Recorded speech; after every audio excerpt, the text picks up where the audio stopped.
The microphone stands silent in the dim spotlight, waiting. Somewhere in America tonight, a man with one of the most recognizable voices in gospel music history steps onto a modest stage that once would have been surrounded by tour buses and packed with thousands of adoring fans. Tonight, there are only a few hundred people in folding chairs, many of them older now, many of them carrying decades of memories tied to the sound of his voice.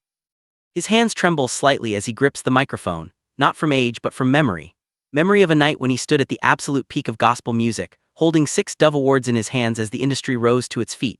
Memory of returning every single one of those awards less than 24 hours later. Memory of radio stations across the country abruptly cutting his songs mid-rotation, as if the sound of his voice itself had become dangerous. Memory of his wife's tears behind closed doors, his young daughter's confusion, and the unbearable silence that follows when applause turns into condemnation. This is Michael English, and what happened to him was never just a scandal. It was a reckoning. What most people don't understand is that Michael English's fall didn't simply expose one man's failure. It exposed the fragile foundation of an entire industry built on the illusion of spiritual perfection. His story forced Christian music churches and believers to confront a question they had long avoided. Do we actually believe in grace when it costs us something, or do we only celebrate it when it's clean, distant, and theoretical? When the curtain was pulled back and the most beloved voice in gospel music was revealed to be painfully human, the Christian world didn't know what to do with him anymore. Michael English was born on April 12, 1963, in Kannapolis, North Carolina, into a deeply Pentecostal household where faith shaped every part of daily life. Church wasn't an event, it was the center of existence. Music wasn't performance, it was prayer. From his earliest memories, Michael was surrounded by hymns, revival songs, and the belief that singing could carry the presence of God itself. By the time he was a child, it was already clear that his voice was different. It wasn't just strong or beautiful. It carried emotion in a way that made people stop what they were doing. When he sang, people listened not because they were impressed but because they felt something stirring inside them. As a boy, Michael sang with his family group, the Singing Samaritans, traveling to churches and small gatherings. There were no bright lights or big stages then, just folding chairs, old pianos, and sanctuaries filled with people hungry for hope. Even in those early years, Michael wasn't chasing applause. He was chasing connection. His voice didn't just hit notes, it carried longing, humility, and an almost aching sincerity. By the time he joined the Singing Americans in the early 1980s, his talent had matured into something undeniable. Audiences began to realize that this wasn't just another gospel singer. This was a voice that seemed to open something spiritual in the room. Everything changed when Michael joined the Gaither Vocal Band. Under Bill Gaither's guidance, his voice became a defining sound of modern gospel music. Songs like I Bowed on My Knees and Cried Holy didn't just become popular, they became sacred moments for listeners. When Michael sang about heaven, people believed him. When he sang about redemption, people felt forgiven. Churches would fall silent when he stepped forward. Grown men wept openly. Women clutched tissues before he ever finished a verse. His voice became associated with spiritual authenticity itself. By the early 1990s, Michael English wasn't just successful, he was untouchable. His solo career exploded and Christian radio embraced him completely. Then came 1994, one night, 6 Dove Awards, Artist of the Year. It was the highest possible affirmation the gospel industry could give. In that moment, Michael didn't just represent great music. He represented what a Christian artist was supposed to be: faithful, pure, dependable. The weight of that expectation was enormous, though few acknowledged it at the time. He wasn't just admired, he was projected upon. People placed their theology, their hopes, and their ideas of holiness onto him.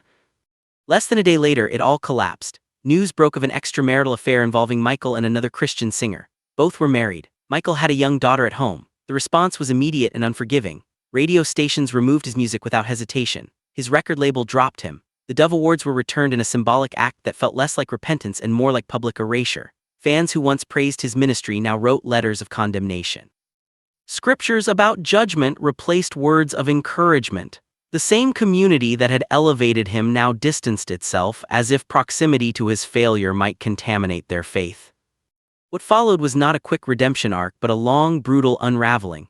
Michael didn't fight to save his career. He didn't rush into interviews or carefully crafted apologies. Instead, he disappeared from the spotlight and from himself. His marriage ended under the weight of betrayal and shame. He left Nashville, a city that now felt hostile and haunted. Depression settled in deeply, followed by addiction to prescription medication. What began as treatment for physical pain and stress slowly became a way to numb unbearable emotional agony.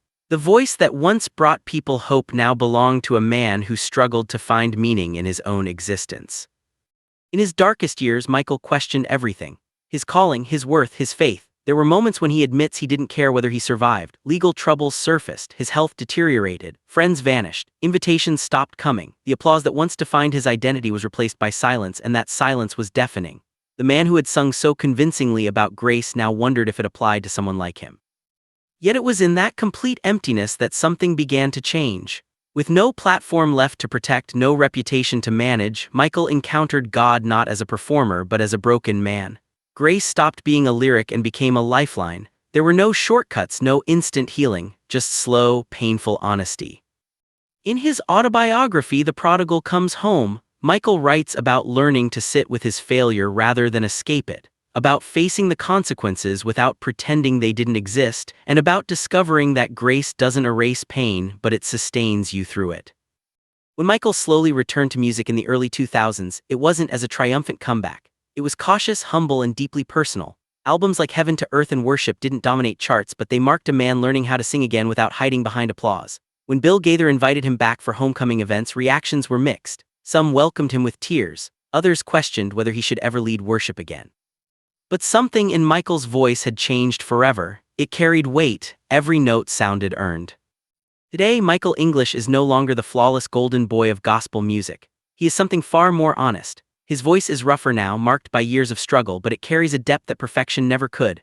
When he sings about mercy, you believe him. When he sings about forgiveness, you trust him. His life stands as a living challenge to a culture that loves grace in theory but struggles to practice it in reality.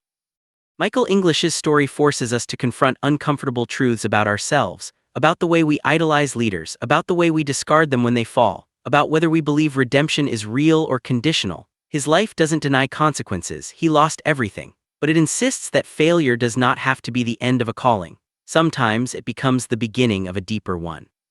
As long as Michael English has breath in his lungs, he keeps singing, not to reclaim fame, not to rewrite the past, but to testify that grace can rebuild what shame tries to destroy. His voice still carries fire, but now it burns with gratitude rather than pride. And in a world quick to cancel and slow to forgive, his story remains a quiet, unsettling, and deeply necessary reminder that grace, if it means anything at all, must be real enough to reach even those who fall the hardest.